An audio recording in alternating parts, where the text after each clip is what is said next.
sans baptême, et même des enfants en général, qui meurent très tôt, tout petits, sans avoir encore pu développer leur conscience. Alors il s'agit ici d'une recherche de théologie catholique, en sachant que récemment, la Commission théologique internationale a été saisie par le pape Benoît XVI pour voir cette question-là. En effet, depuis le Concile Vatican II et la Constitution Gaudium et Spes, numéro 22, 5, eh bien, il est impossible de garder la même théorie théologique qu'avait inventée saint Augustin et que saint Thomas d'Aquin dans la scolastique avait reprise au Moyen-Âge.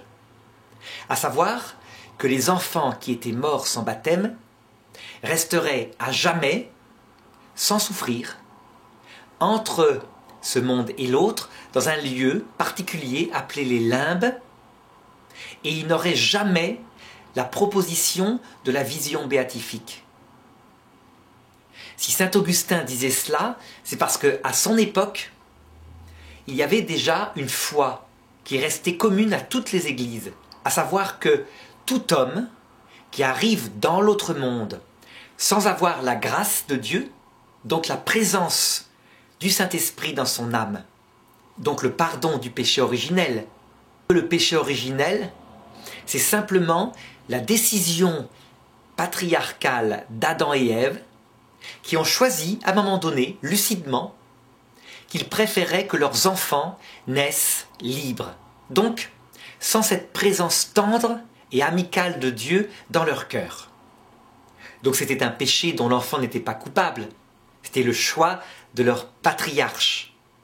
Et comme ces enfants-là n'avaient pas eu le péché originel pardonné, par la réponse qui cette fois était oui, venant du Christ, conjointement à la Vierge Marie à la croix, et qui avait dit non, nous on opte pour que les enfants tout petits, dès le ventre de sa mère, puissent avoir, si les parents le veulent, la présence de Dieu, de l'Esprit Saint, qui viennent vibrer dans leur âme.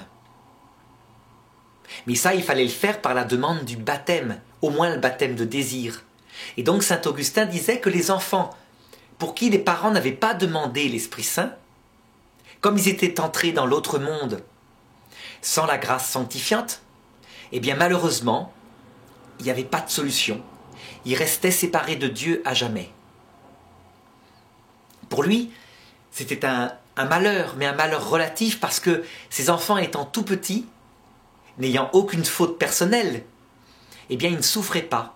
Ils restaient naturellement à flotter dans les limbes, dans un bonheur naturel, ne voyant jamais Dieu face à face, mais ne désirant pas le voir, restant comme cela, à contempler Dieu à travers des merveilles, la nature, des arbres, un autre monde que Dieu avait préparé pour eux.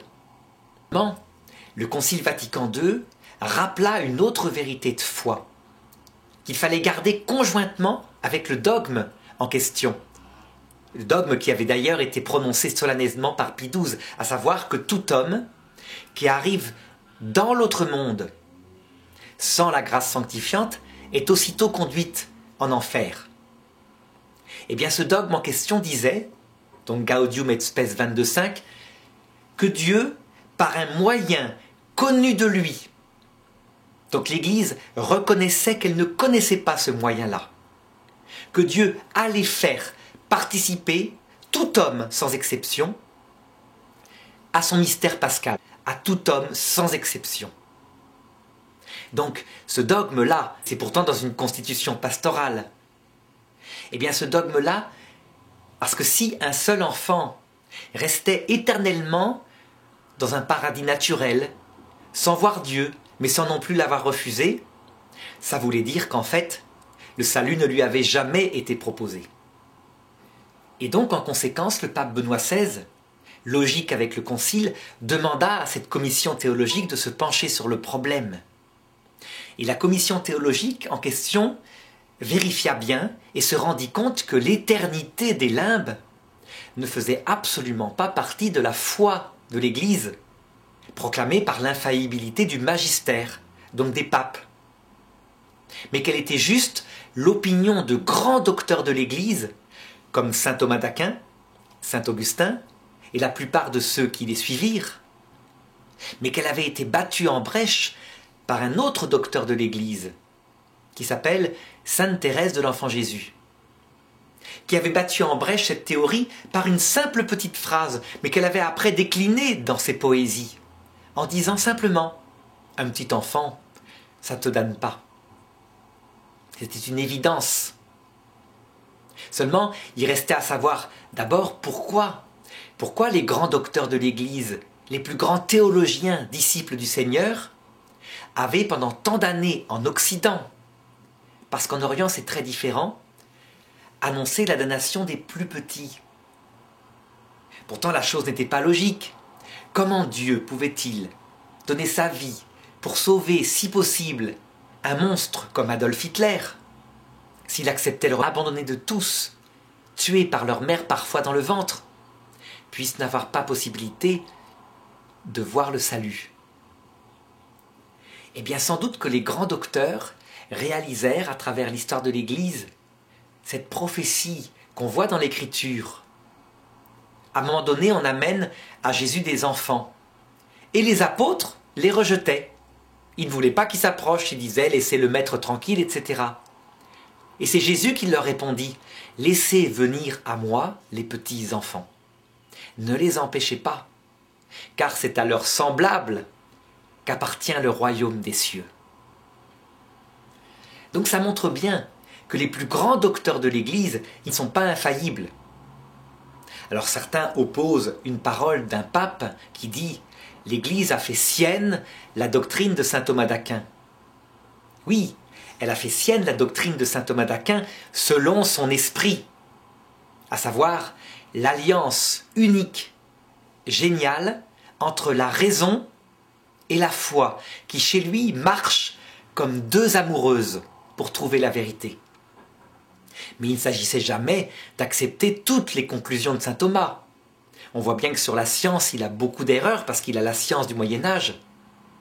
Il croit encore que les enfants ne sont fabriqués activement que par le père, la mère ne fournissant que la nutrition et n'apportant rien au point de vue de la substance de l'enfant. On a découvert entre-temps l'ovule. Saint Thomas ne croit pas en théologie que la Vierge Marie est immaculée conception. Il pense qu'elle est purifiée tout de suite après sa conception, ce qui n'est pas la même chose. Et bien sur le sort des enfants morts sans baptême, c'est pareil. Non pas que saint Thomas était hérétique. Pour être hérétique, il faudrait affirmer une chose alors que la foi ne le permet plus.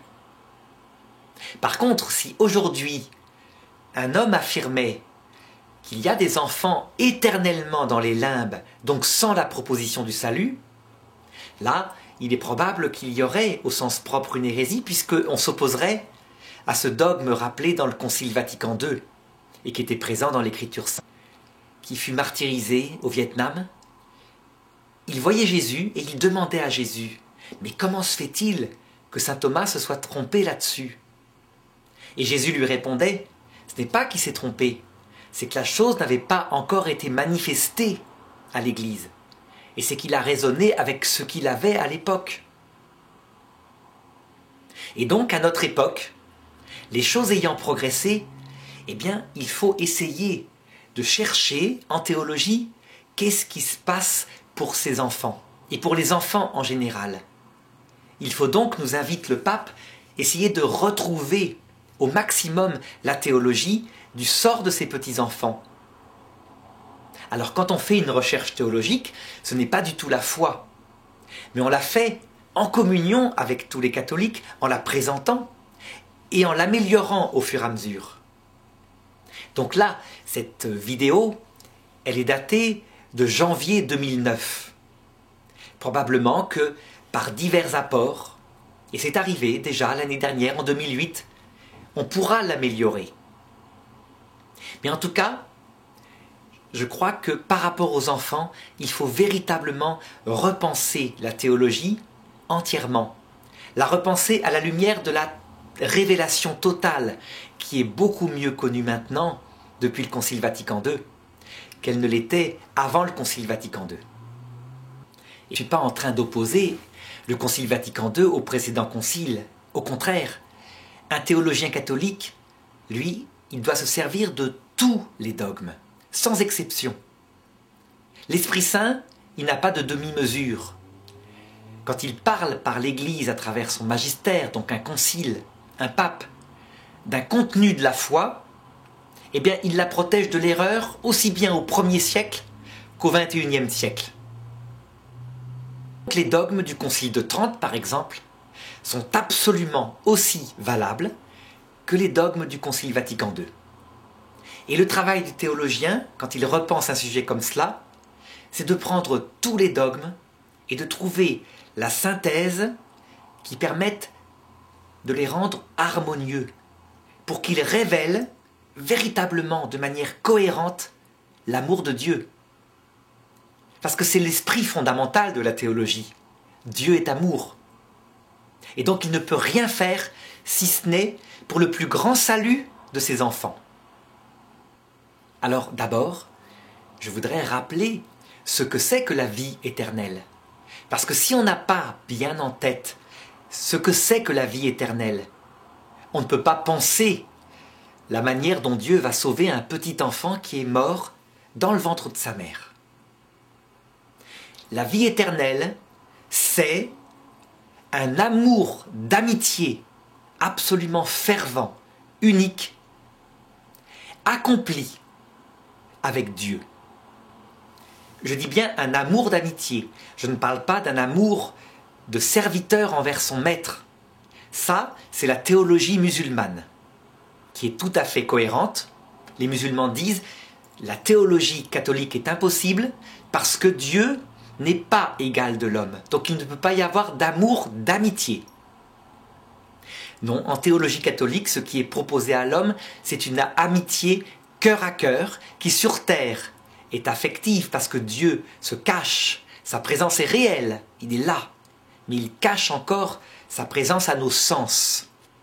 Et, de l'autre côté de cette vie, cette amitié se réalisera dans un véritable mariage, c'est une analogie. Un mariage spirituel. Ça veut dire que notre esprit verra face à face l'essence même de notre ami, cœur à cœur, dans l'union la plus totale entre deux personnes, union amoureuse. Nous ne deviendrons pas Dieu. Nous resterons des personnes différentes de Dieu, mais unies à lui de cette manière-là que l'Évangile, que l'Écriture sainte n'a pas de plus belle comparaison que l'amour très tendre, total, qu'il peut y avoir entre des jeunes époux. Cette analogie de l'amour d'amitié, elle est parfaite. Je veux dire par là que toutes les conditions qu'on voit dans un amour d'amitié sont réalisées avec Dieu, de même qu'elles sont réalisées avec son ami. Par exemple, il ne peut pas y avoir d'amitié si on ne connaît pas la personne de son ami. Eh bien, il y a eu c'est peu importe, il faudrait regarder dans le Denzinger, qui a dit « Personne ne rentre au paradis s'il n'a pas la foi totale, explicite, dans la Trinité, dans le Christ, Dieu fait homme, dans tous les mystères concernant Dieu. » Eh bien, c'est cohérent. Comment rentrer dans la vision béatifique si on ne connaît pas le cœur de son ami et qui est particulièrement justement la Trinité? Alors il ne s'agit pas de le connaître comme Dieu se connaît. Non, c'est une connaissance telle que l'homme peut le connaître. Sur terre, c'est par la contemplation, la prière, la théologie. À l'heure de la mort, c'est en voyant l'humanité du Christ glorieuse, qui est l'image parfaite, en communion avec la Vierge Marie, qui elle n'est qu'une petite personne humaine, mais qui révèle le côté féminin de Dieu. Eh bien Jésus-Marie ensemble sont l'image parfaite, autant que faire se peut pour une image créée, de la Trinité incréée. Cette chose-là, la connaissance de Dieu, c'est ce que les protestants appellent la foi au sens connaissance. Mais eux disaient aussi, il faut plus que cela, il faut avoir confiance en Dieu. Ça c'est la foi au sens affectif. Eh bien ils ont tout à fait raison. Comment peut-on rentrer dans une amitié si on ne fait pas confiance à son ami? Et le Concile de Trente ajoute des choses, parce que le Concile de Trente s'oppose aux protestants, qui eux disent « la foi suffit ». Le Concile de Trente va dire « mais non, pour faire un amour d'amitié, ça ne suffit pas d'avoir confiance en son ami. Il faut aussi que réciproquement, on se soit échangé des consentements, une communication. À être à égalité de droit, à égalité de volonté, partager ensemble les mêmes désirs. Finalement, ce sont les mêmes conditions qu'on voit dans l'échange des consentements qui se passent dans le mariage. Si dans le mariage, la femme est réduite à une toute petite chose qui n'a aucun droit, qui est silencieuse, qui fait le ménage, et l'homme a un maître et seigneur, eh bien c'est un mariage qui n'implique pas d'amour d'amitié. C'est pas du tout l'image que donne le mariage de l'union à Dieu. Dans un mariage, l'homme et la femme, bien qu'étant de nature différente au point de vue biologique, s'échangent un consentement avec une égalité de droits et une coopération, chacun selon ses talents. Seul là dire que l'homme devient Dieu ou que Dieu et l'homme c'est égal, etc. Non, je parle bien d'une égalité de droits. Et ça implique donc que Dieu s'abaisse au niveau de la communication de sa grâce sanctifiante, qui sert à élever justement l'homme à cet amour d'amitié. Ceci étant dit, petit enfant qui est mort dans le ventre de sa mère. Est-ce qu'un petit enfant qui est mort peut rentrer directement, même s'il a été baptisé, dans un amour d'amitié avec Dieu? Mais non, c'est impossible. On ne peut pas marier un petit enfant. Un petit enfant, il n'a pas encore développé sa liberté. Ceux qui font des mariages à la naissance même, entre un petit enfant de quelques jours et une petite fille, mettons, qui est née dans une autre tribu, ces gens-là le font parce qu'ils considèrent qu'il n'y a pas de droit libre à choisir son épouse. Mais ce n'est absolument pas le mariage chrétien. Un tel mariage arrangé dans l'enfance serait annulé canoniquement dans l'Église. Eh bien, les conditions canoniques qui font un mariage et qui impliquent qu'on soit adulte, elles doivent être appliquées aussi aux petits-enfants. Et ça signifie quoi? Eh bien, ça signifie que toute la théologie traditionnelle qui pensait que les petits-enfants baptisés, donc qui avaient reçu la grâce sanctifiante, la présence du Saint-Esprit dans leur cœur, entrait aussitôt dans la vision béatifique. Eh bien, mon avis, c'est que cette théologie-là n'est pas possible. En fait, pour être juste, pour que les enfants entrent au paradis librement, il leur manque le développement de leur liberté. Alors ça n'empêche pas que l'Esprit Saint est dans le cœur d'un petit enfant avant que sa liberté soit développée. Le petit enfant, on lui donne d'ailleurs le baptême, et chez les orthodoxes, on lui donne pendant 1 ou 2 ans l'Eucharistie, pour signifier que la présence de Dieu est en lui. Mais on s'arrête après. On s'arrête jusqu'à l'âge de 6 ans, 7 ans, où là l'enfant va faire sa première communion consciente, parce qu'il a l'âge de raison, et que cette fois, il ne s'appuie pas sur la foi de ses parents, mais c'est lui-même qui va pouvoir communier avec sa petite liberté de petit enfant, en aimant Dieu, par lui-même. Eh bien, c'est exactement pareil. Les enfants, tout petits, ont la grâce de Dieu dès qu'ils sont baptisés. Mais en déduire que dès qu'ils meurent, ils entrent sans choix libre, automatiquement, dans la vision béatifique, ce n'est pas du tout la sagesse habituelle de Dieu. Dieu, il a fait de l'homme une personne. Et une personne, jamais elle n'est forcée à rentrer dans l'amour d'amitié réciproque. Non, elle doit grandir et après, librement, elle l'a choisi. Qu'est-ce que ça veut dire cela? Eh bien, ça veut dire que nécessairement, on doit poser en théologie un temps intermédiaire où les petits-enfants morts sans baptême ou avec baptême, où les personnes qui sont folles, donc qui n'ont pas pu développer de liberté, se développent. Alors ce raisonnement théologique est bien beau, seulement il faut le confronter au dogme. Et le dogme, il est solennel. Il dit, si une personne arrive dans l'autre monde sans avoir la grâce sanctifiante, elle est damnée pour l'éternité. Donc comment peut-il se faire qu'un enfant qui meurt par exemple dans le ventre de sa mère, il a été avorté, sa mère n'a pas prié pour lui obtenir le baptême. Cet enfant-là se trouve apparemment dans l'autre monde. Donc si on applique le dogme tel qu'il est décrit, cet enfant-là, automatiquement, il doit être damné pour l'éternité.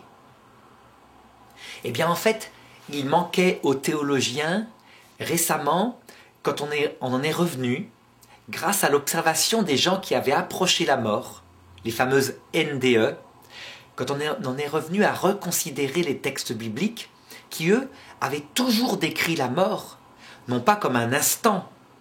On est vivant, l'instant d'après on est mort. Ça c'est la théologie de saint Thomas d'Aquin. Non, la Bible avait toujours dit, la mort, c'est un passage qui peut durer un certain temps. Et la Bible le décrivait d'ailleurs sous la forme d'une métaphore. Le passage du peuple hébreu entre l'Égypte, qui signifie cette vie, avec ses oignons, donc ses plaisirs, et l'autre monde, qui est signifié par le pays de Canaan, où ruisselle le lait et le miel, et que le peuple hébreu devait entrer, il devait conquérir. Eh bien, on voit qu'entre les deux, il y a le désert. Un passage qui avait toujours été considéré comme étant le passage de la mort. Les pères de l'Église disaient c'est le symbole du passage de la mort. Normalement, le peuple hébreu aurait dû rester dans ce désert une semaine, 15 jours, le franchir à marche, et puis arriver directement en Canaan, où Dieu avait promis de leur livrer directement le pays.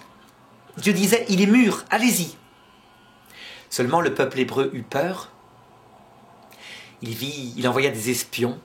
Ils virent en terre de Canaan qu'il y avait des géants, qu'il y avait des villes fortifiées, et donc il n'osa pas l'attaquer tout de suite.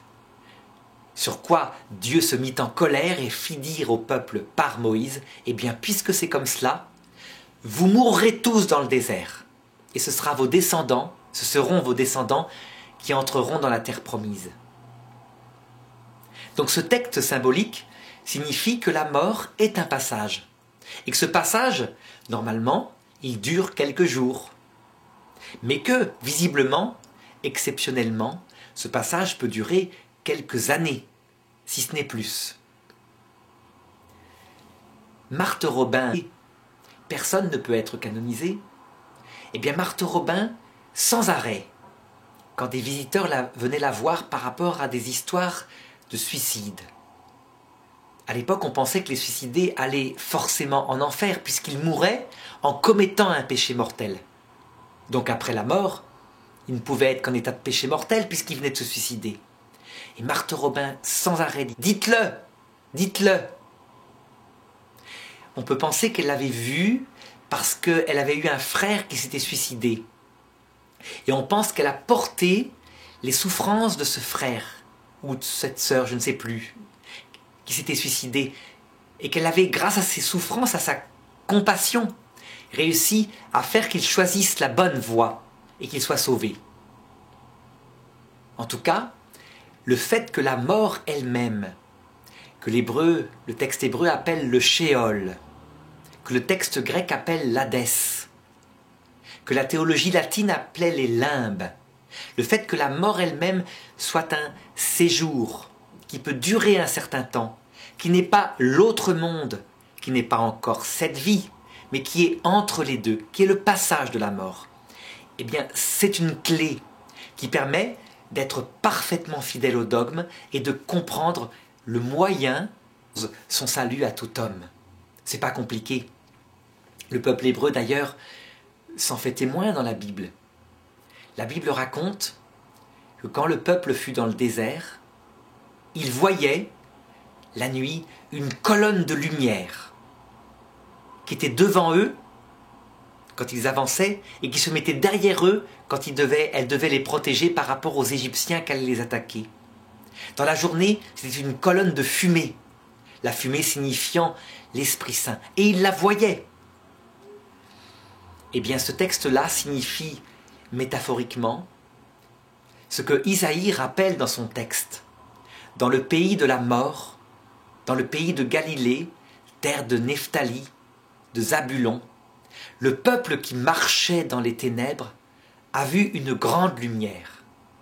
Ce qui signifie tout simplement que dans le passage de la mort, les anciens voyaient apparaître l'ange de Dieu qui leur annonçait l'évangile qui viendra. Les personnes voient apparaître le Christ dans sa gloire, accompagné des saints et des anges, qui vient leur proposer le salut, quelle que soit leur religion.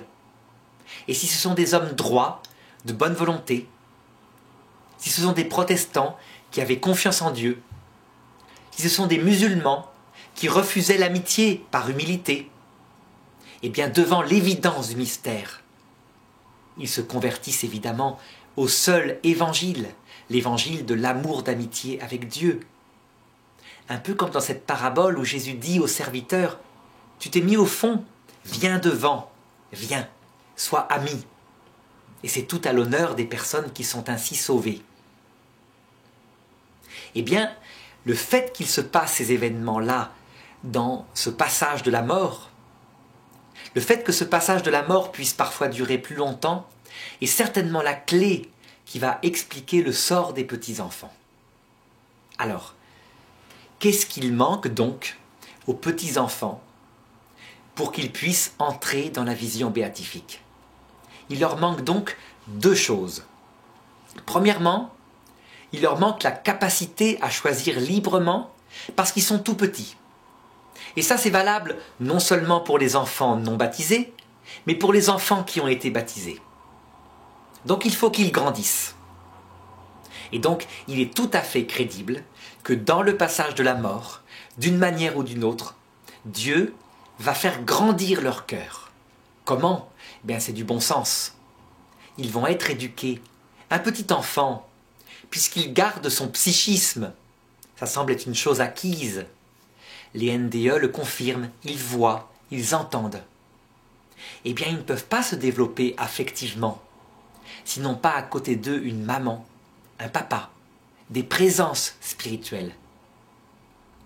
Et donc, il est évident que les personnes du ciel, par exemple, des personnes qui auraient rêvé d'avoir des enfants, mais qui n'en ont jamais eu, et bien que les personnes du ciel puissent les adopter si elles ont été avortées, ces petits-enfants, et demander pour eux le baptême.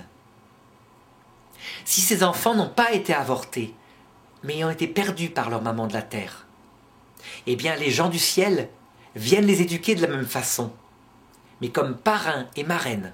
Ils ne les adoptent pas, parce qu'il y a vraiment sur terre un papa et une maman qui les attendent et qui devront un jour les retrouver quand ils viendront eux-mêmes les rejoindre dans l'autre monde.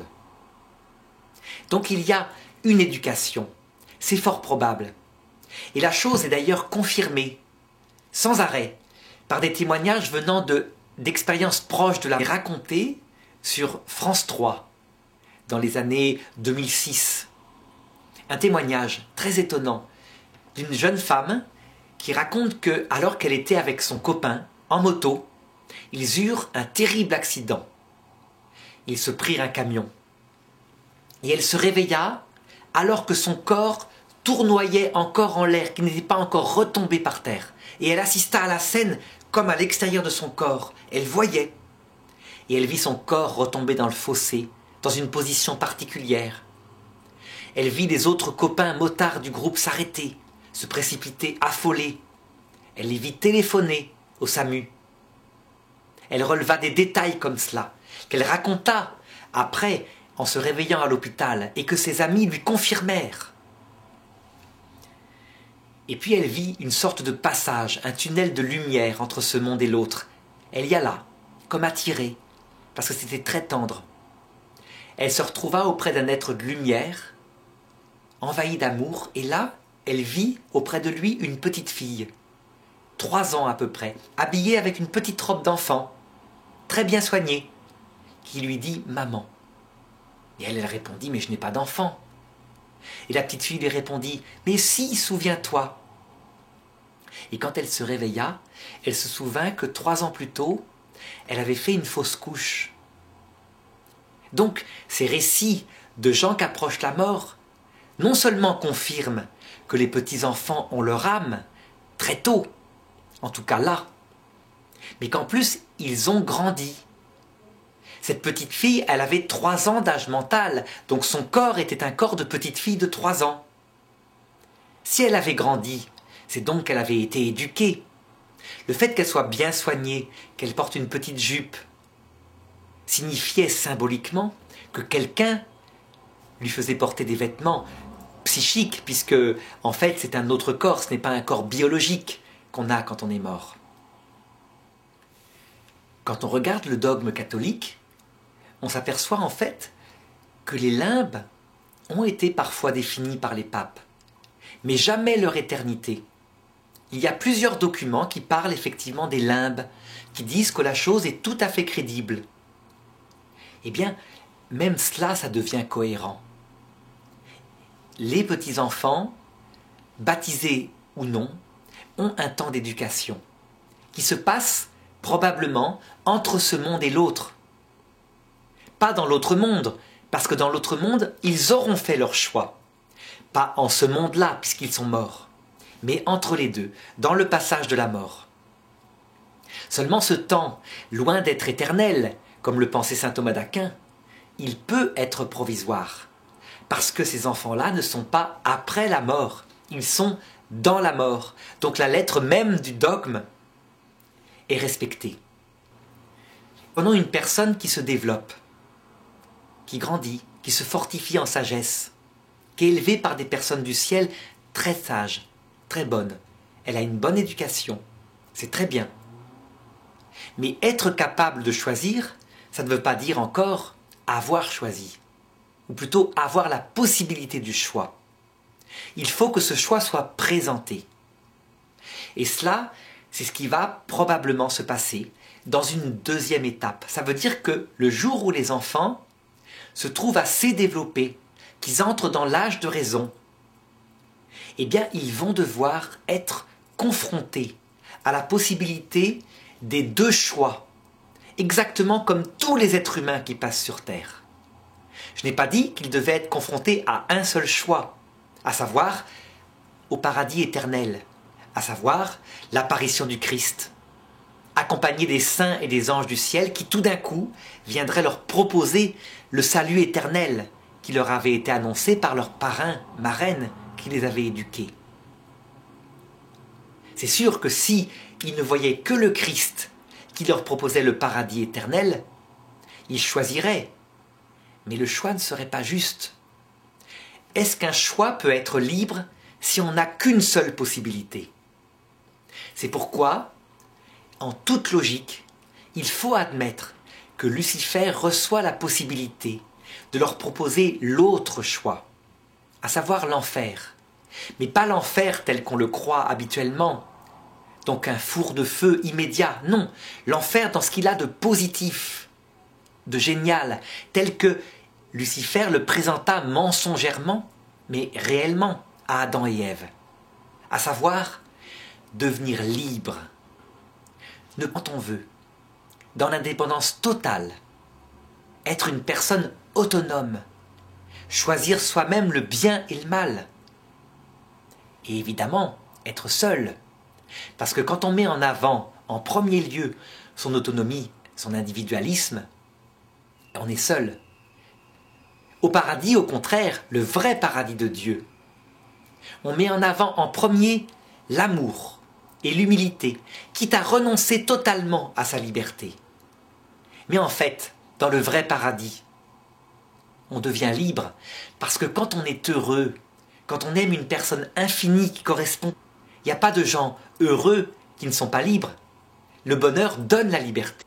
L'amour de Dieu, donc la vision béatifique, et ce qui va avec, l'amour du prochain. C'est un monde d'égoïstes. Et dans un monde d'égoïstes, même si on est à plusieurs, on est seul. Donc on est à les mêmes merveilles. Les arbres, les plantes, les animaux. Mais comme on est seul, comme on est jaloux des gens du paradis, qu'on voit tout à fait heureux, mais qu'on préfère ne pas céder, plutôt que de devenir tout petit, tout humble.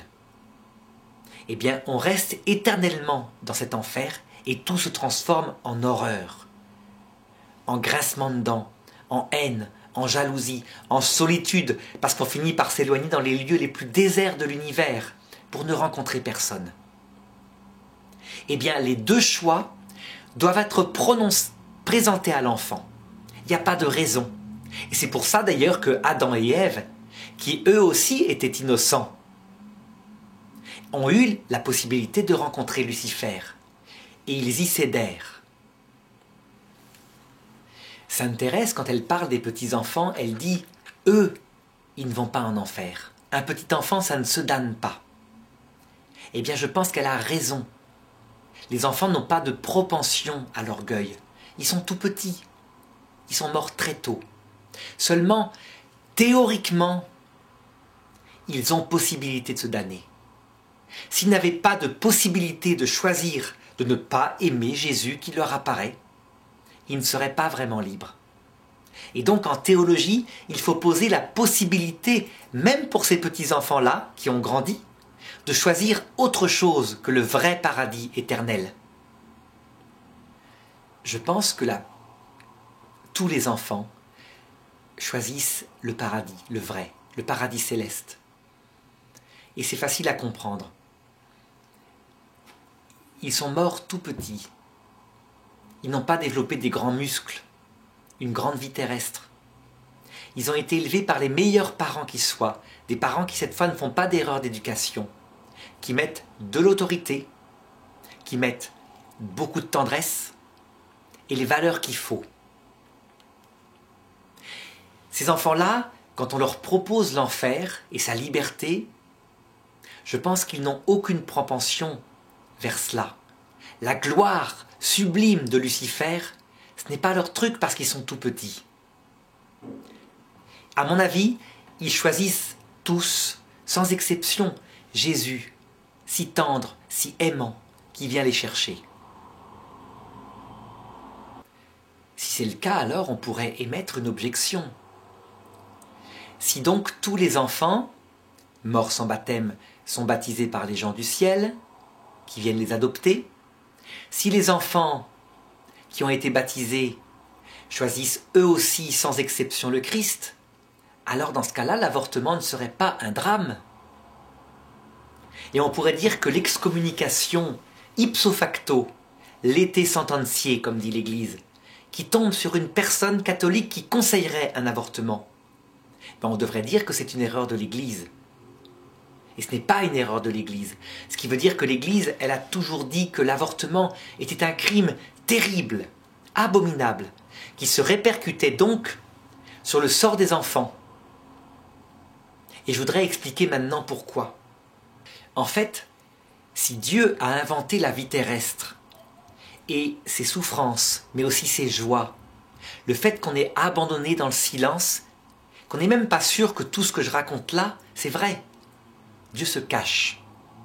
Ceux qui y croient, tant mieux. Bienheureux sont-ils parce qu'ils n'ont plus peur. Et ceux qui n'y croient pas, c'est pas entièrement de leur faute. La foi, quelquefois, ne leur a pas du tout été proposée. Eh bien, cette vie terrestre, si Dieu l'a créée comme cela, comme une vallée de larmes, où on a des grands moments de joie, on est jeune, mais on a aussi des grands moments de douleur à partir du moment où la vie va vers sa vieillesse et vers la mort. Quand on perd un proche et qu'on ne sait pas où il est, qu'on n'a aucune preuve qu'il est simplement passé dans une autre pièce de l'univers, à savoir dans l'autre monde. Eh bien, si Dieu a voulu cette vie terrestre, c'est parce qu'elle est très efficace pour faire grandir notre désir d'amour. Pour voir Dieu face à face, Dieu qui est infini, et c'est ça l'essence du paradis, il faut désirer le voir. Dieu ne se donne qu'à la mesure de notre désir de lui. Comme disait la sœur de Sainte Thérèse de l'Enfant Jésus, un petit enfant qui a un tout petit cœur, gros comme un tout petit dé à coudre. Quand il entre au paradis, il est empli de Dieu à la mesure de son tout petit désir. Une personne qui a été adolescente, qui a souffert les angoisses de l'adolescente, qui éventuellement est morte là, eh bien cette angoisse que ne connaît pas un petit enfant. Eh bien son cœur, quand elle entre au paradis, va être rempli de Dieu avec un grand désir d'adolescente, qui ne sait pas s'il y a une vie après la mort, qui est morte toute fripée dans son hôpital de vue. J'existe, il y a une vie après la mort. Qui tout d'un coup se retrouve jeune fille, quelquefois elle aime avec un grand désir désespéré, de vieillard qui ne pensait pas que sa jeunesse reviendrait. C'est pour ça que la vie terrestre, jusqu'au bout, en essayant de ne jamais se suicider, est très utile. L'euthanasie est une erreur, parce qu'on perd les derniers moments de la vie, qui pourraient quelquefois être les plus importants pour acquérir le désir, mais aussi l'humilité. Eh bien, en avortant, on prive les enfants de cette vie terrestre, et souvent avec une bonne volonté en se disant « mais elle est dure, donc autant les priver, ils auraient souffert ». Mais justement, c'est parce qu'il y a souffrance que le cœur peut grandir du côté des deux vertus qui sont les plus essentielles pour voir Dieu. L'amour, le désir d'amour, et puis l'humilité, la petitesse, parce qu'on sait qu'on n'est pas grand-chose quand on est passé par la vie terrestre. Donc si Sainte Thérèse, l'analyse de sa sœur est juste, eh bien le fait que les petits-enfants n'aient pas pu développer leur cœur à travers les affres de cette vie, même s'ils ont été élevés par des gens merveilleux du ciel, mais sans passer par ces souffrances de la terre, eh bien leur cœur ne peut pas prendre la même dimension, sans doute. Et dans ce cas-là, il se peut que, éternellement, quand les mamans les verront de l'autre côté, les mamans qui ont avorté volontairement, eh bien elles se le reprochent, et elles se disent « Oh, j'aurais jamais dû les priver de leur vie. Pourtant je savais bien instinctivement que c'était pas tout à fait normal, que le petit être que je portais existait. J'aurais jamais dû. » Et donc elles s'en veuillent beaucoup. Je voudrais cependant, ajouter une note d'espérance par rapport aux petits-enfants. Dieu, évidemment, est sage. Tout ce qui allait se passer dans le monde, il l'a prévu. Et Dieu n'a qu'une seule idée, c'est faire que chacun puisse acquérir le salut le plus profond, le plus grand. Donc le désir d'amour et l'humilité la plus profonde, la plus grande. Eh bien, il semblerait que par diverses voies, des mystiques charismatiques en particulier, comme Elena, Annette, qui est accompagnée par le père Piccinato, eh bien, il semblerait que Dieu ait inventé un moyen très surprenant pour que les petits-enfants puissent aussi connaître certaines souffrances. Elena racontait que dans divers lieux, il y avait des enfants qui avaient été avortés et qui, loin d'être heureux, comme moi je le disais dans la théologie, donc d'avoir été adoptés immédiatement, comme je le pensais dans mon bon sens, par les gens du ciel, ces enfants restaient dans la maison où ils avaient été avortés et ils erraient, malheureux, entre ce monde et l'autre. Elle entendait leurs pleurs. Et elle, sans savoir trop ce que c'était que la théologie, elle avait dit au père Piccinato, il faut les baptiser. Et le père Piccinato m'avait demandé, mais théologiquement, on ne peut pas baptiser un enfant après sa mort. Et moi je lui avais dit, peut-être qu'en fait, ils ne sont pas après la mort, mais qu'ils sont dans la mort.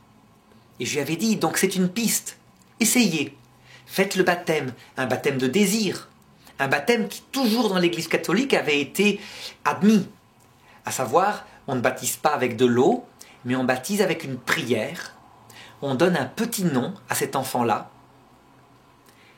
et on lui dit, je te baptise au nom du Père et du Fils et du Saint-Esprit. Le père Piccinato donc inventa une liturgie, la liturgie du baptême avec de l'eau, il est prêtre, et Elena confirma qu'elle avait vu ces enfants qui montaient au ciel avec leur ange. Au début, j'étais profondément troublé, je me disais, Dieu ne peut tout de même pas permettre que des petits-enfants restent abandonnés, à pleurer, pendant des années, puisque Elena racontait en particulier l'histoire d'une personne qui avait provoqué des avortements dans les années du XVIIIe siècle et dont elle avait délivré la maison. Et bien en fait, en réfléchissant, la chose est tout à fait cohérente. Pourquoi Dieu priverait-il tout à fait ces enfants-là de la possibilité d'approfondir leur désir du salut? Et pourquoi n'aurait-il pas permis pour eux ce temps d'errance dans le shéol, un temps douloureux, mais qui leur permette de désirer un salut? Pourquoi Dieu permettrait-il que leur cœur soit condamné, à cause d'une erreur de leur mère, à rester le petit dé dont parlait Pauline, la sœur de Sainte Thérèse de l'Enfant Jésus? Dieu est sage, mais je pense que cette chose-là, il ne nous appartient pas de le connaître. C'est une hypothèse, elle est donnée par certains mystiques. Elle irait dans le sens d'un purgatoire, aussi, pour ses enfants. Ce qui est certain, c'est que le Père Piccinato confirme tout à fait la nécessité du baptême pour les petits. Ça veut dire par là qu'on leur fait gagner visiblement beaucoup de temps.